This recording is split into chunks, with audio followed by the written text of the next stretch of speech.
Hey everybody, this video is part of our full-length The Onside Kick podcast. You can find that on Blog Talk Radio, iTunes. You can pretty much find it anywhere, so we don't care where you listen. Just stick around and check it out. This podcast is brought to you by Most Valuable Podcasts, leading the league in podcasting entertainment.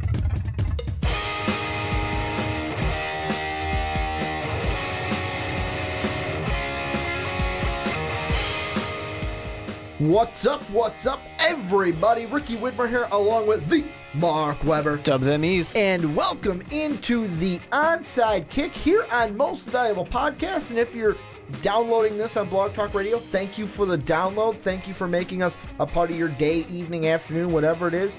And if you're on YouTube, hi YouTubes. You can see us yet again as we are the video podcast this week on Most Valuable Podcast. And man, Mark, Christmas has come a little bit late, but maybe it came right on time as we are in the prime part of the season where it's not Black Monday. We got that coming up on January 2nd, almost a July 2nd, on January 2nd following the year. But for some teams, it's come early. One, the Buffalo Bills, we're going to be looking at them. I mean, the Raiders, the Titans, huge injuries there. What a great week for football that we had this past week. Well, great for storylines, not for those fans. So I think that one thing that's interesting with Black Monday is, it's this big part of the year. But now it seems like a lot of coaches get fired early. Now, and that's like not something Rex that's Ryan, completely like new. Gus Bradley, Chip Kelly last year got Jeff fired Fisher, early, before the last game. It's that slap in the face. That's the worst one, when it's like, there's one game left, but no, you can't coach it. You got to go home. And it's not like you can learn enough about the interim coach in this amount of time or anything like that. So it's pretty useless to fire him with that last game. It's probably just payment reasons or something like that. Maybe that's why it's working. But I just find it funny that it's like, nope, one game, we're not doing it. Well, and actually the Chip Kelly one, I think that me and you recorded a podcast video last year, like, oh, he should be fired. It was all set and done, and then after we're like, okay, time to go home. Chip Kelly's been fired. And we went, fuck, we got to re-record this, and went back into the recording now he's studio been fired and re-recorded. Yeah. But we are going to have a jam-packed show for you guys. Going to be talking Buffalo Bills, Rex Ryan, Tyrod Taylor, what's next for the Bills. We're going to be looking at the Derek Carr injury and how that affects the Oakland Raiders. And then we're going to look at the NFL playoffs, mainly the Atlanta Falcons in the NFC, and then the Chiefs and the Patriots in the AFC as we get ready for playoff time here in the NFL. But we're going to start in Buffalo, Mark. And the Buffalo Bills went ahead and fired not just Rex Ryan, but Rob Ryan as well. They got rid of the Ryan brothers, firing the OC at the beginning of the year. Which is hilarious to me. Could not save their job. Everybody, all original coaches are gone, first of all. But second of all, to say, Rex, you're fired. Oh, and get your brother the fuck out of here, too. Yeah, we don't want him hanging around. Most teams are going to say, all right, we'll let the next coach decide if he wants to keep these coordinators or get rid of them. Just get rid of Rob. No, get Rob the fuck out of here, too. It's a joke that you brought him with you. Well, the best thing, well, not the best, the most ironic thing I'll say about when they fired him, this would have been the game if I'm Rex Ryan. I circled on the calendar from like day one, getting to go back to New York, getting to play the Jets at their place, go back to that stadium, and they just said, "Nah, you don't get to do that. You go home. You don't get to do that. Go home, work on yourself." But now that Rex Ryan and Rob are out of the door, they are no longer. Anthony Lynn, the running backs coach who was promoted to OC, who is now the interim head coach, will take over for Week 17. But let's start with the Bills. They have a head coaching vacancy. Some think that Anthony Lynn might be able to win the job and be a viable candidate with his Week 17 performance. But in your mind, Mark, what is next for the Buffalo Bills? Yeah, I think the immediate thing is you look at this team and you say, all right, running game was good. We had a great top 5 defense that Rex Ryan dismantled. And he did. He tried to fit players into a scheme that they didn't work for. It's a 4-3 team that went to 3-4. It doesn't work with this team.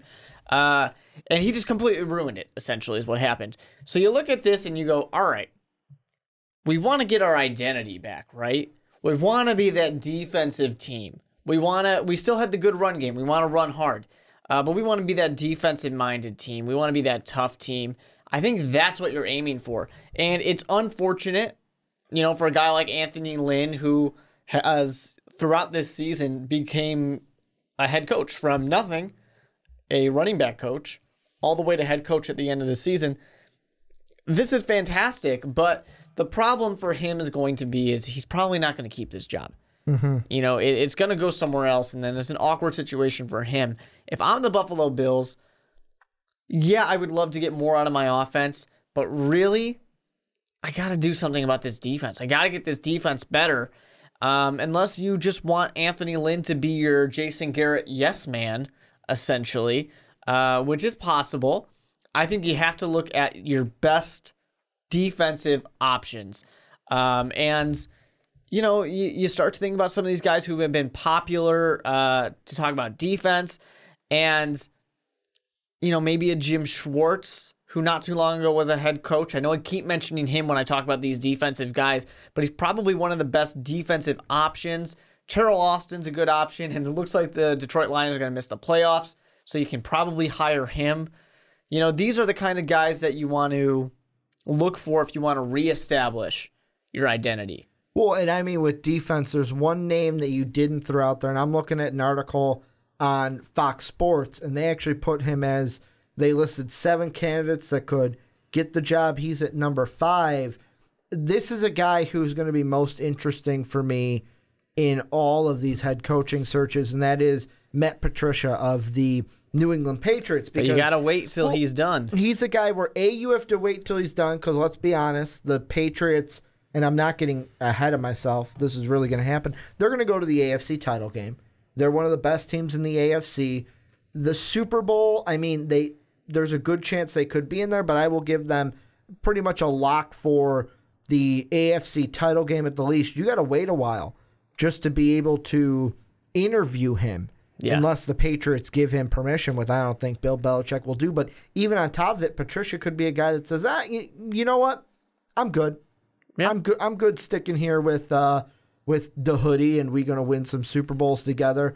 That's why, to me, he's an interesting one, where it's like, I think Schwartz, I think Austin, they would go ahead and jump at the bit and leave right away in order to get a head coaching job, where Patricia might be the one to say, hey, you know what? I don't need this. I do not need to take a head coaching job. I'm good right here. I don't need to jump into a situation that, I mean, I'm not really going to be, A, familiar with, and B, it might not be a successful one. I mean, look at Rex Ryan. He went the whole across the divisional lines, and it didn't work out for him. So why would it work out for me when I'm going to be playing Belichick twice a year when I'm with Buffalo? I think there's one easy choice, and this is the guy who I'm surprised he's number 4 on this article I'm looking at. He needs to be choice numero uno, and that's Tom Coughlin. He needs to be the guy, because when I look at this team, I mean, I know defensively they have players. You drafted guys like the big one I'm looking at, and he was injured most of the year, but you got Shaq Lawson. He's the big guy for me, pass rusher from the outside. You have pieces on the defensive side. Your offense, to me, pretty solid. I mean, yeah, you could use some offensive line help. You've got a quarterback, to me, who, is he elite? No. But is he a solid? He's average. Well, yeah. He's a guy where it's like, he's my starting quarterback. I am confident in his ability to be my starting quarterback. Now, are you going to say he's the GOAT and he's a Super Bowl caliber quarterback? No. But he's an average guy that I am happy with being my quarterback. I mean, Bear fans are probably saying, hey, I'd take Tyrod Taylor over Jay Cutler right around now. Hey, you guys, we're working on Matt Barkley right now. Happy. There are some Bear fans that are happy with Matt Barkley over Jay Cutler right now. Guy who's doing exactly the same thing. You've got LaShawn McCoy in the backfield, who I know in our text message group today, I think it was Sean mentioned, oh, well, you can find a replacement because he's getting close to the 30, and Dave quickly squashed it and said, McCoy is God. Like, he is in the backfield. He's a solid running back option. You have Sammy Watkins on the outside, maybe getting him a solid number 2, because Robert Woods I'm not completely sold about long term. There are pieces on this team that you could have a guy like Tom Coughlin come in, draft a few guys, and be ready to work with this team right away. Well, yeah, the run game is great. It's the best running game in the NFL. The passing game is one of the worst passing games in the NFL. So you have this weird balance here where, You know, I mean, people are going to be quick to blame Tyrod Taylor, and people want to look at this benching and say, oh, signs of things to come. The benching is purely because they want to save money.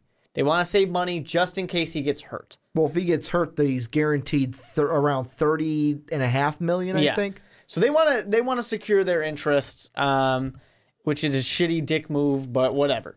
Hey, the NFL's a business. Exactly. Well, hey, you know what? If you ever need proof that the NFL is a business and for the players that your team doesn't give a shit about you, this is it right there. So that's one of those reasons why it's like, don't talk to players about loyalty when you see something about this. Anyways, so it's not a sure thing. It's not like Tom Coughlin can come in here and just kick ass right off the bat. They need offensive line help. They need another wide receiver who's going to be that great complement to Sammy Watkins. Sammy Watkins needs to be healthy. You know, there's a lot of things there that they need. When this team had that great top 5 defense, they were almost to the playoffs. One of the big key parts they were missing was a quarterback. They did not have that good quarterback. Now they have at least an average quarterback who maybe with a little bit more playing time can become above average. So, I don't know. You might be looking to get the defense going again, but the same thing about Anthony Lynn is maybe you like the fact that what is the best part about this team right now? The run game. The run game. Who's been kind of the guy who's made that happen? Anthony Lynn. So let him continue driving this team forward because he has been successful in his limited part. Now, of course, he has barely any play calling experience. He didn't even have really much offensive coordinator experience in the NFL. You know, there's a lot of things he did not have the experience for. But you know what? If it's successful and if it works, who cares? Well, and the thing that I am worried about, and this isn't just with Anthony Lynn, this is with basically any coach that comes in here. Look at the New York Jets right now. Basically, Rex Ryan was their head coach.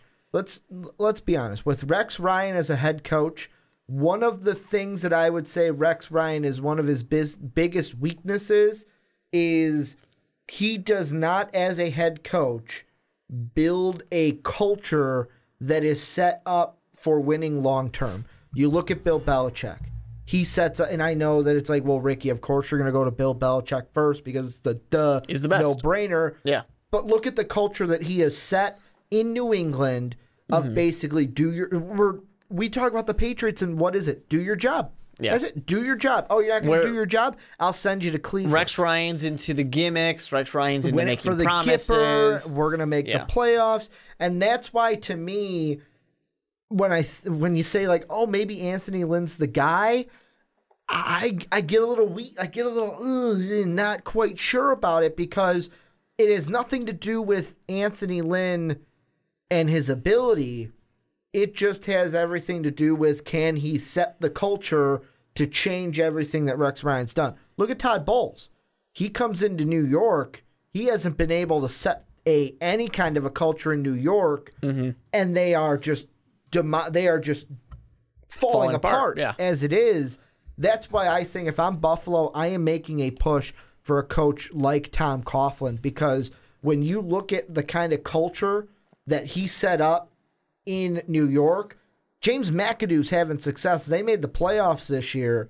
Yeah, McAdoo's, a little bit of it is his offensive scheme working with Eli, but I'd say most it's the defense. Well, and not just that, most of it is that culture that Tom Coughlin has ingrained into those veterans that are still there. And one of the biggest things, this is a small example of what Coughlin does. I was watching, I think it was something on NFL Network about his time in New York, and he said that the Giant players said, yeah, we had something called Giant Time, where all the clocks in the facility were set 5 minutes quick. So basically, if you were showing up to a team meeting at 12 o'clock, the team clock said 12 o'clock, but really it was 11:55. So basically, players had to set their own times 5 minutes fast. And basically it was when you're on the facility, you're on Giant Time. You're not on regular time. You're on Giant Time. Just that little bit. It's something very small, but it sets a culture. And that's what I think the Bills need, especially after Rex Ryan. Yeah.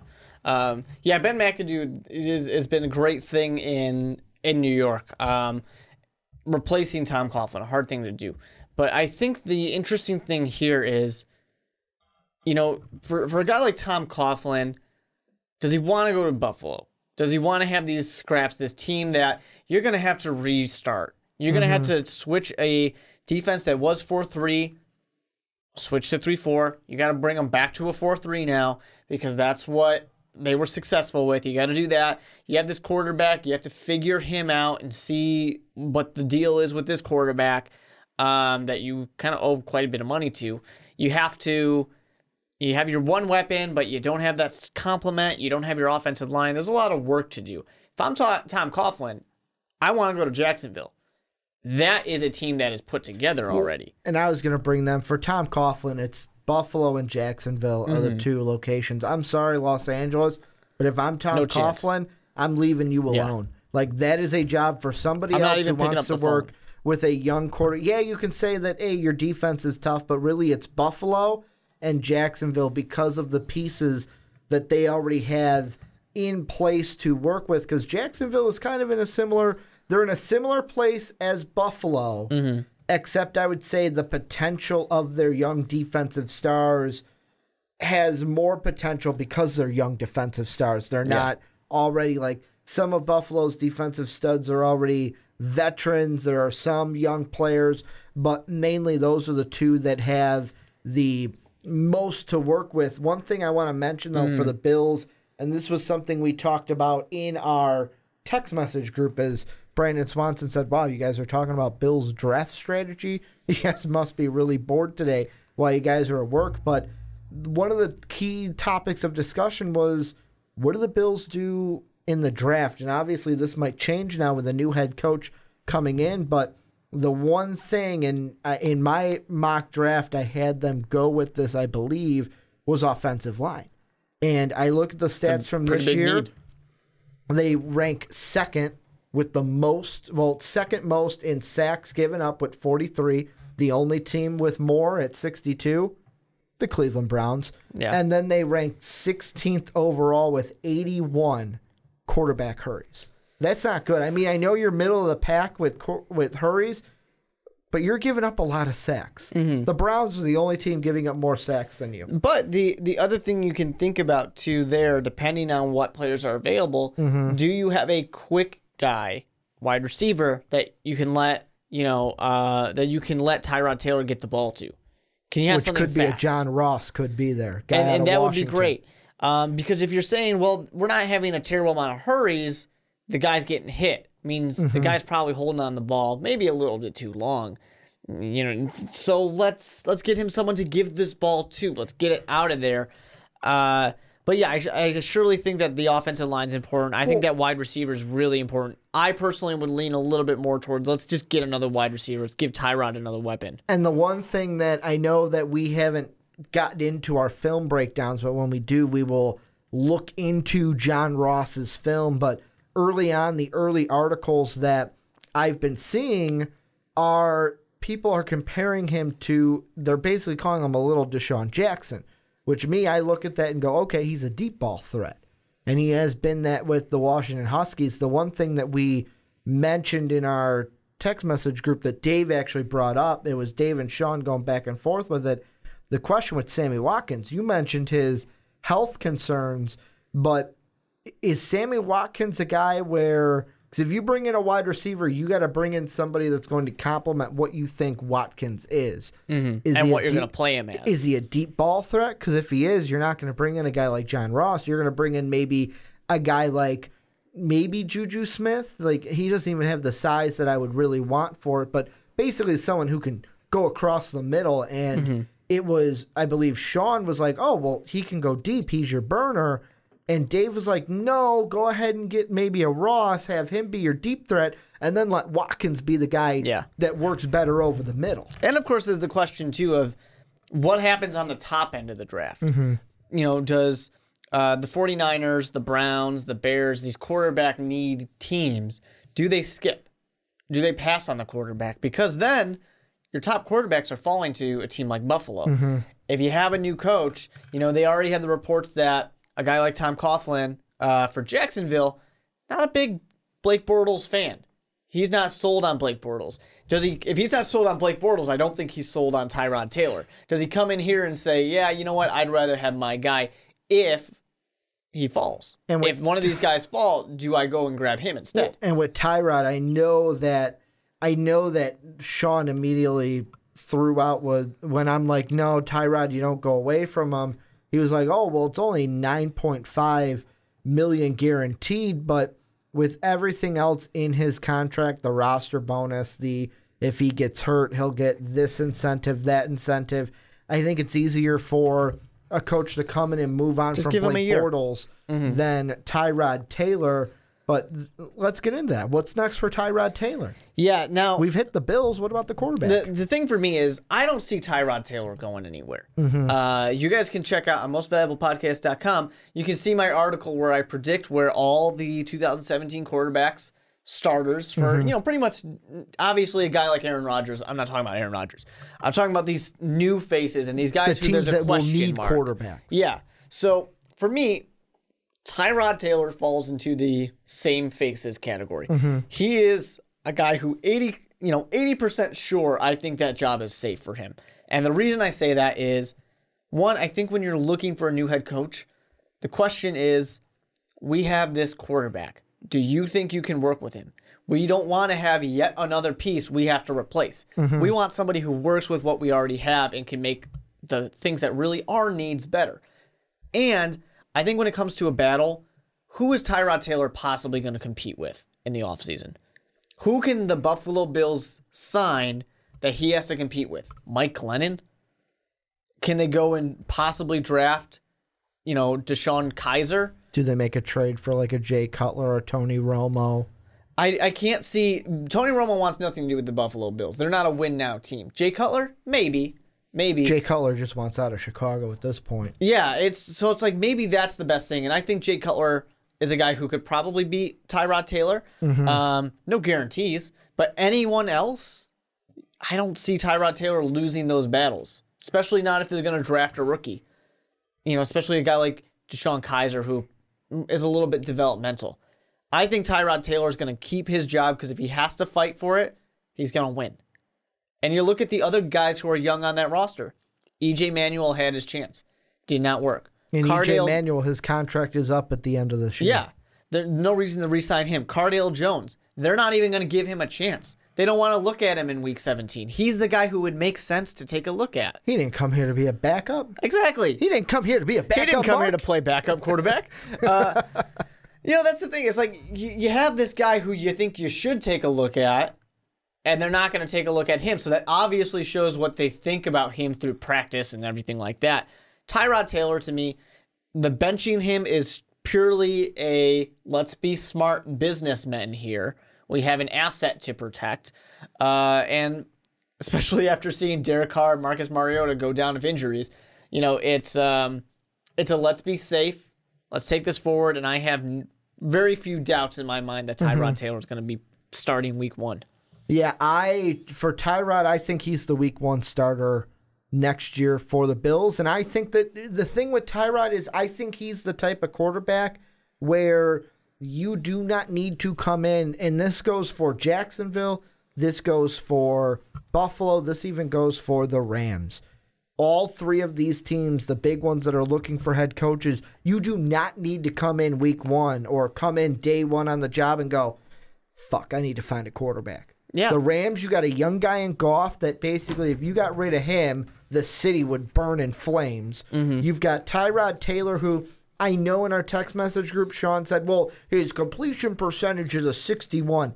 Anywhere from 61 to 63, I'll take that. 63 is the golden, that's the minimum number you want. But 61, I'll take that in the quarterback. Well, plus when you're looking at a quarterback who's getting hurried, who's getting sacked, yeah, his completion percentage is down. And he's also a guy that likes the deep ball. Yeah. He's a deep ball threat, so he's hanging on to the ball a little bit longer. So that could be why those sack and hurry numbers, well, the hurry numbers are on the line, but the sack numbers could be because he's hanging on to the ball. But also, deep balls are not high percentage throws. Exactly. So that could be another reason why it's a little bit lower. But 63 to me, if you're like, man, I'm coming out, I'm 63%, cool. I'll take you. Yeah, sure. I can work with that. I can work with it. And when you're getting rid of Rex Ryan for a reason. The offensive coordinator got fired in week 3 for a reason. So you want to get somebody who you assume will be better in that offensive coordinator position, in the head coach position. You want to get somebody who you think is going to improve a guy like Tyrod Taylor. To me, there's no reason to go out and make a change because there are a lot of teams that need a quarterback. A lot of teams that are searching for a quarterback. You don't want to add your name to the list of teams that are actively searching for a quarterback. Well, and the last thing I will ask you before I ask everyone else to tell us what they think, which I hope they already have, but if you were to put your money on this will be the coach, day 1, game 1, preseason game 1 in Buffalo, who's the head coach of the Bills next season? I don't see any of these big name coaches going over there. I know a lot of people want to make that decision. I'm a little bit torn, and then I will make my decision. But I think a guy like Jimmy Schwartz gets attention. I definitely think he does. But I think Anthony Lynn, it's tempting for them to just stick with what worked. But with that being said, I think it's time for Jimmy Schwartz to get back in there and get another head coaching job, get another chance. You know who I'm going to go with. Who do you think I'm going with? I think you want your Tom Coughlin, but I don't think you're going to go for it. Tom Coughlin's the head coach. You want it to happen that bad. He's the guy. Well, you got to. You got to go after that guy. You've got to build the culture. To me, Jacksonville, when they get him in the door, they are not letting him leave until his name is on that paper. It's going to be a bidding war. It's going to be a bidding war, and Buffalo needs to win. He's the guy. I think Buffalo goes all out for a Tom Coughlin to bring in that coach that knows what he's doing and knows how to win football games, especially when, like you've said, they've been close. They've been close recently, and they want to knock on that door and bust through that door, especially with the talent that they have. But this is where you guys come in. Let us know down below what you guys think of the Bills. Who's going to be where? What do you think of Tyrod Taylor? What do you think of the Rex Ryan firing? Let us know down in the comment section. Well, I hope you enjoyed that. And don't worry, there is plenty more where that came from. You guys can check it out right over here. Click that video, start watching it, and just stick around on Most Valuable Podcasts.